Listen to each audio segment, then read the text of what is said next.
What's up, y'all? NSD Plays here. We're talking about the Washington Wizards depth chart and team overall. Let's get into it. At point guard, Trae Young. Shooting guard, Keyshawn George. Small forward, AJ DeBonsa. Power forward, Anthony Davis. Center, Alex Sarr. That is one of the best starting lineups in the NBA. I definitely have it top 15. It probably is cracking top 10. There is no weak points on that roster. You know, Keyshawn and Trae Young are shooters. All of these guys can get to the rim. Defense is good from everybody except for Trae Young, which should hide him because of the size as well. This is the perfect system built around Trae Young. Trae Young has his best team. Anyway, I think the starting lineup is killer. Let's get to the bench. Bench unit is Bub Carrington. He's played all NBA games for the first 2 seasons of his career.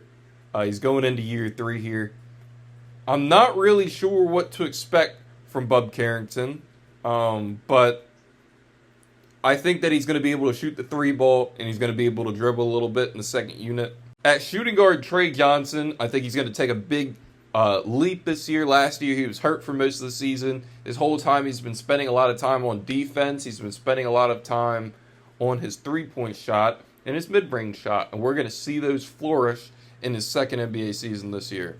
Bilal Coulibaly, he's going to be a lockdown defender. He's still only 21 years old. He's been in the league for 4 or 5 seasons.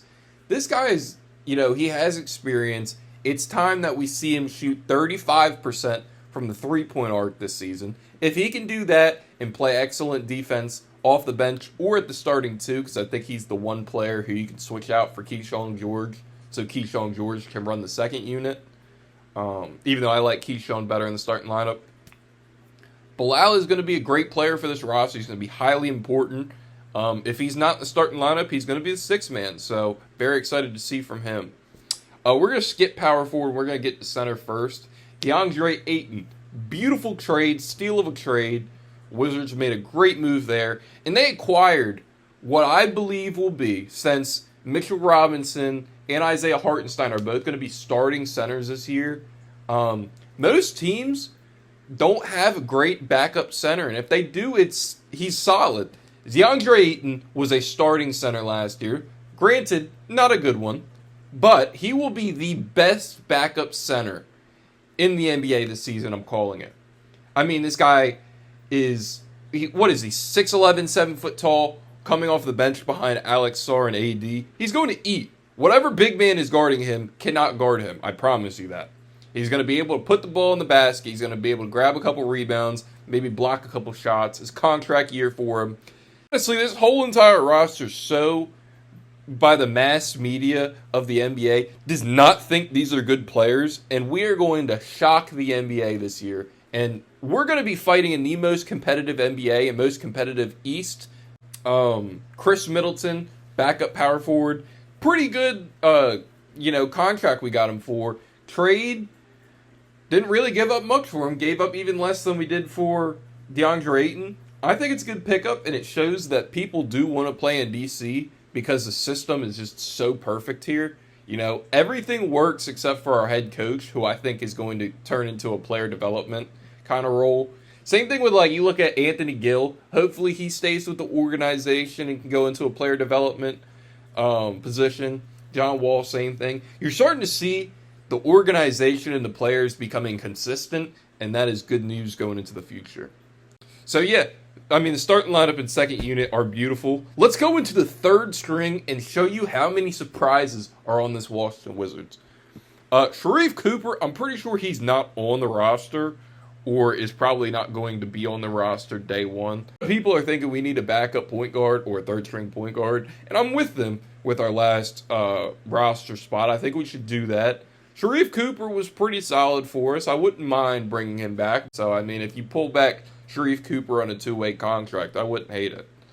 Jameer Watkins, we just got him on a 2-year contract. We gave him his money last year. Now he's here to prove that he deserves a spot on this roster for the next few years. And he's going to keep fighting to get that. And that's going to be a really hard situation for Jameer Watkins. And I'm interested in seeing if he succeeds or fails with this team.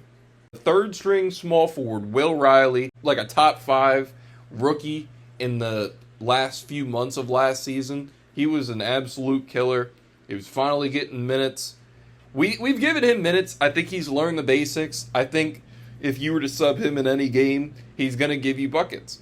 It's good to see that he's on this roster, and he's probably going to have a huge role in this roster. Let's just hope he can get some minutes this year, because you got Bilal and Chris Middleton, who are going to take up a lot of minutes. Third string power forward, Justin Champagnie.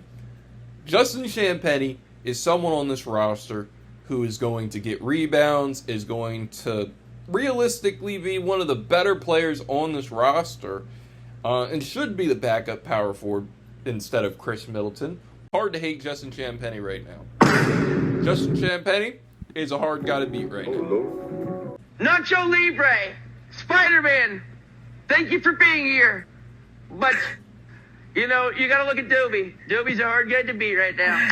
Dobie's a hard guy to beat right now. All right, third string center, Tristan Vucevic. Quentin Post, a little bit worse of a three-point shot, a little bit better in the paint.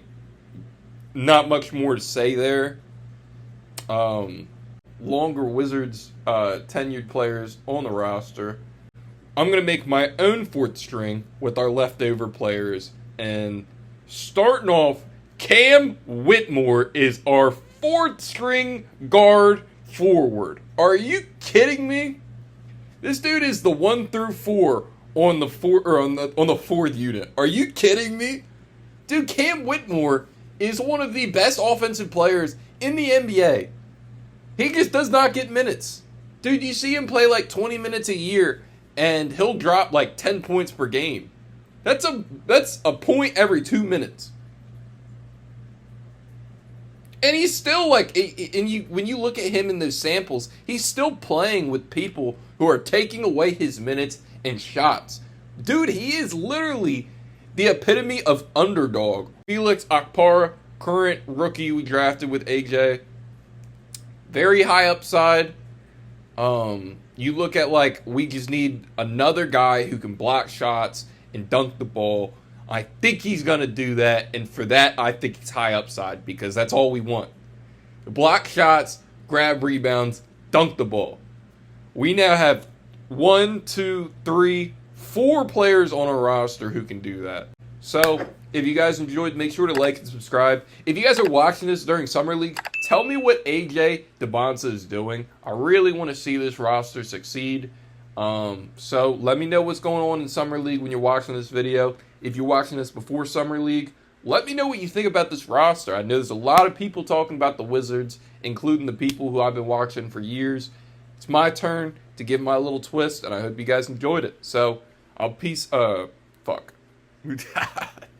that up. I'll catch you guys later, alright? Peace out.